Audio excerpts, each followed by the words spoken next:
Hi, I'm excited to share just a quick tip with you today because I was sewing a tag into one of the things I made recently, and I thought that I've been doing that more and more often, and there's a few different ways to do it, and there's a few fun resources to find cute tags. And so I'm going to share with you 3 ways to put tags into your handmade sewn things. Not just clothes, but also quilts or craft projects or whatever.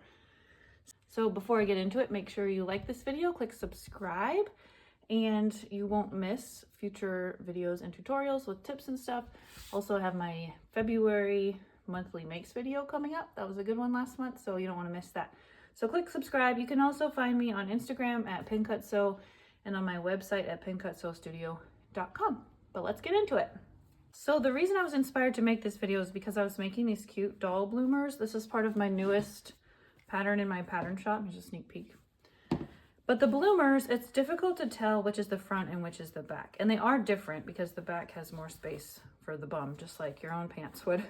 So I've been doing this for many years. Before I sew up my casing in the back where you leave the hole for the elastic, I just insert a piece of ribbon or trim into it as a tag. And I used to do this when I was making my kids' clothes so they could tell which was the front and back, you know, like their little leggings or pants, or even their dresses. Like if this dress didn't have the buttons on the front and the tie in the back, then it would be the same. So putting a tag in the back of this would have worked too.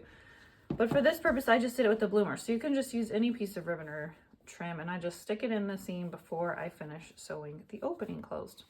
So that's the first tip for you. The second is for my own clothes. I don't always do this, but I have been doing it more and more, and I do it often. I sew a handmade, this is a cute leather handmade tag into my Ogden cami that I made. This was a thrifted silk skirt that I found that I turned into an Ogden cami. I'll link this pattern below because it's one of my most used ones. But anything with the facing, I find it helps me not only know the back from the front, but it also helps tack the facing down, because you know you tack the facing at the side seam, stitch in the ditch.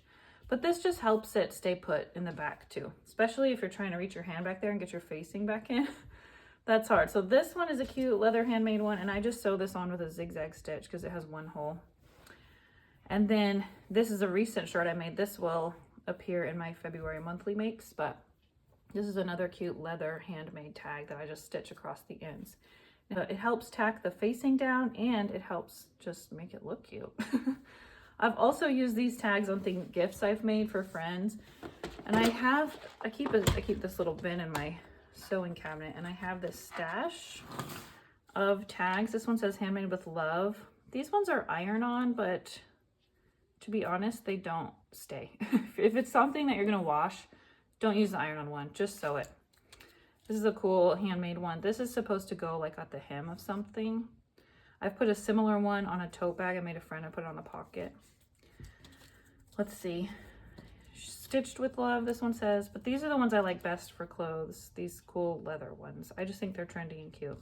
So I'm gonna link to a few options. There's several Etsy sellers who make really, really fun, cute tags.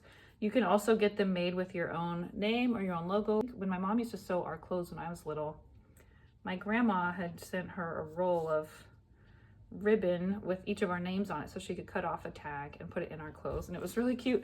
So that's another idea too. And then I'll also link to some on Amazon. These, I'm pretty sure I got all of these at Hobby Lobby. I haven't used the iron-on ones for anything much because they didn't stick very well. And then if you try to sew through it, it gums up your needle. So mostly I use these leather ones, and I need to replenish. So I'll put some links to tag options in the comments. A third way, it's my last one. My mom she made my daughter this quilt for her 16th birthday. I'll post a full-length photo of it because it's beautiful.